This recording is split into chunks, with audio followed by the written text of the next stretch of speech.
Hello friends, இந்த வீடியோவில் நம்ம என்ன பார்க்க போகிறோன்னா பசலக்கீரையில் ஒரு போண்டா பார்க்க போகிறோங்க.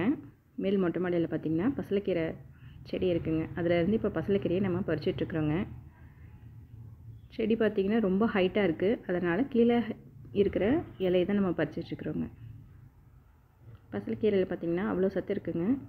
குழந்தைங்களுக்கும் சரி பெரியவங்களுக்கும் சரி வாரத்தில் ஒரு தடவை நம்ம பசலக்கீரை இல்லை வேறு ஏதாவது கீரை நம்ம ஆட் பண்ணிக்கணுங்க. சின்ன குழந்தைங்களுக்கு கீரை சாப்பிட்லைன்னா இந்த மாதிரி போண்டா இந்த மாதிரி கிறிஸ்பியாக செஞ்சு கொடுத்தாங்கன்னா குழந்தைங்க நல்லா விரும்பி சாப்பிடுவாங்க.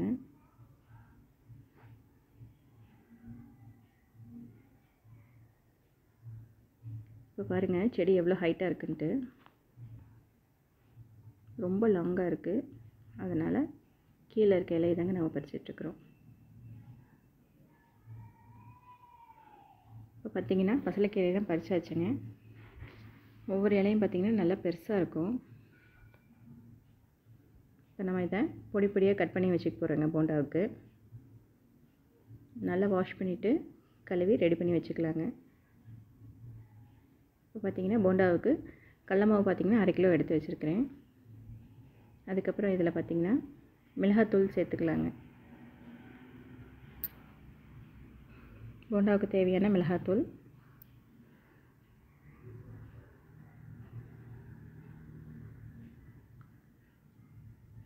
அடுத்து பார்த்திங்கன்னா உப்பு கொஞ்சம் ஆட் பண்ணிக்கலாங்க.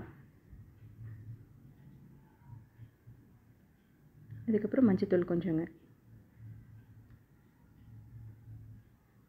இப்போ பார்த்திங்கன்னா நான் அந்த பசலக்கீரையை பொடி பொடியாக கட் பண்ணி எடுத்து வச்சுருக்கிறேங்க. அதை தான் இப்போ ஆட் பண்ண போகிறேன். பசலக்கீரை, பெரிய வெங்காயம், பச்சை மிளகாய் 3ஐயும் கட் பண்ணி ரெடி பண்ணி வச்சுருக்கேங்க. ஃபஸ்ட்டு பசலக்கீரையும் வெங்காயம், பச்சை மிளகாய் இதெல்லாம் ஆட் பண்ணிக்கலாங்க.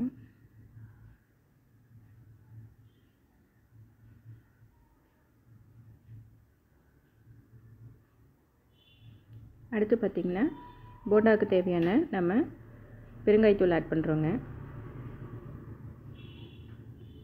இப்போ எல்லாம் ஆட் பண்ணியாச்சு.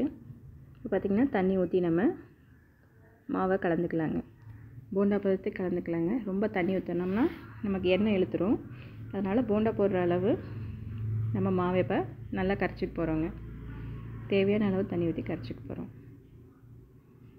நல்லா மிக்ஸ் பண்ணிக்கோங்க.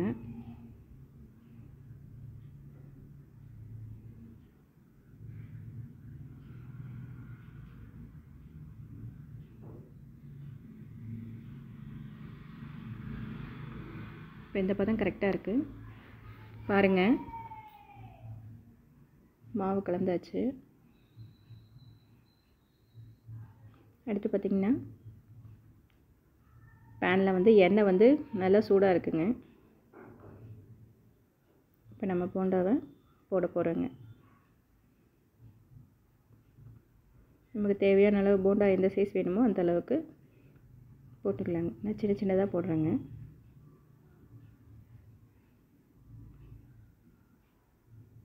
பார்த்திங்கன்னா அவ்வளோ கிறிஸ்பியாக இருக்குங்க போண்டா. இதை நீங்களும் உங்கள் வீட்டில் ட்ரை பண்ணி பாருங்கள்.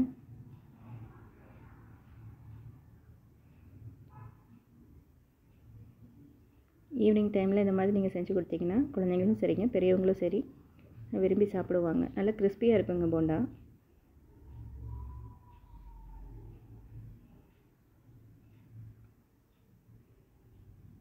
இப்போ போண்டா நல்லா வெந்துட்டுருக்குங்க.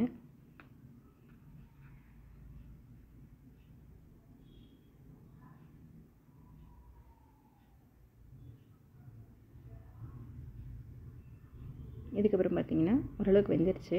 நான் கரண்டியை விட்டு திருப்பிக்கிறேங்க. போண்டாவை திருப்பி போட்டுட்ருக்குறேன். நல்லா திருப்பி போட்டுக்கலாங்க. திருப்பி போட்டால் அந்த சைடும் வேகணும்.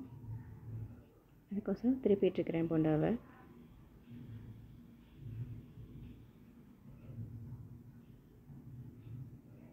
மீடியம் சைஸ்லேயே வச்சு நம்ம ஃப்ரை பண்ணலாங்க.